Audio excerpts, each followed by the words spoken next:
প্রিয়জনের সাথে ঈদ করতে বাড়ির পানে ছুটছেন মানুষ। ঈদ যাত্রার খবর জানাতে রাজধানীর কমলাপুর রেল স্টেশন থেকে যুক্ত হচ্ছেন সহকর্মী হাসান মাহমুদ। হাসান, আপনি এর আগে কিন্তু জানিয়েছিলেন রেল স্টেশনে যাত্রীদের অনেক বেশি চাপ। এখন কি পরিস্থিতি দেখছেন, আর শিডিউল মেনে কি ট্রেন ছাড়ছে কিনা, যাত্রীদের কোনো ভোগান্তি পোহাতে হচ্ছে কিনা, বিস্তারিত জানাবেন। রিনি, আপনাকে ধন্যবাদ। আপনি যেমনটা বলছিলেন যে আসলে ট্রেন যাত্রা এবারে যে ভোগান্তিতে সেটি কিন্তু অনেকটা কমেছে, তবে যেহেতু শিডিউল অনুযায়ী সব ট্রেনই ছেড়ে গিয়েছে সেই কারণে আসলে ভোগান্তি অনেকটা কমেছে। তবে সাধারণ মানুষ যেটি আমরা দেখছিলাম যে সকাল থেকে যে কয়েকটি ট্রেন ছেড়ে গিয়েছে, বিশেষ করে তিস্তা এক্সপ্রেস এবং মহানগর উপকূল এক্সপ্রেস, সেটিতে কিন্তু প্রচুর পরিমাণে যাত্রী ছিল এবং আমরা দেখেছিলাম সেখানে যাত্রী আসলে তাড়াহুড়ো করে উঠতেছিল এবং ভিতরে প্রচুর পরিমাণে যাত্রী, যেখানে দাঁড়িয়ে থাকার মতো কোনো পরিস্থিতি ছিল না এবং ছাদের উপরে আসলে অসংখ্য যাত্রী উঠছিল এবং আমরা অনেককে দেখছিলাম যারা সিট পেয়েছেন, অর্থাৎ এর আগে টিকিট কেটে সিট পেয়েছেন কিন্তু তারা সিট পর্যন্ত যেতে পারছিলেন না, জানালা দিয়ে ভিতরে কোনো রকম উঠতেছিলেন।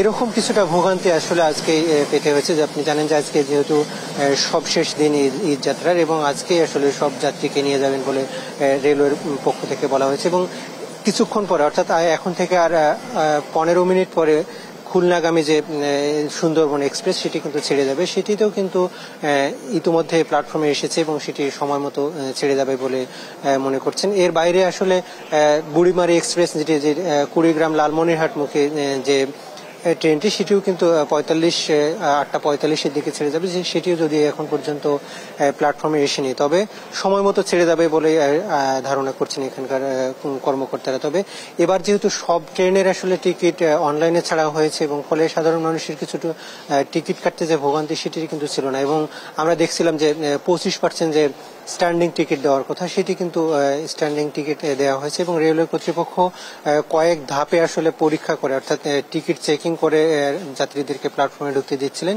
এর বাইরে কাউকে কিন্তু টিকিট ছাড়া আসলে প্ল্যাটফর্মের ভিতরে ঢুকতে দিচ্ছিলেন না, ফলে সাধারণ মানুষের যে ভোগান্তি সেটি কিন্তু অন্যান্য বছরের তুলনায় এবার কিছুটা কমই দেখা যাচ্ছে এবং স্বস্তির যাত্রায় বলা চলে এবারের ঈদ যাত্রা, বিশেষ করে ট্রেনের যে যাত্রা সেটি কিন্তু অনেকটাই স্বস্তির ছিল। তুলিনিয়া রেলওয়ে স্টেশন থেকে এই ছিল আমার কাছে সবশেষ পরিস্থিতি। হাসান, অসংখ্য ধন্যবাদ আপনাকে। দর্শক, কমলাপুর রেল স্টেশন থেকে যুক্ত ছিলেন আমাদের সহকর্মী হাসান মাহমুদ।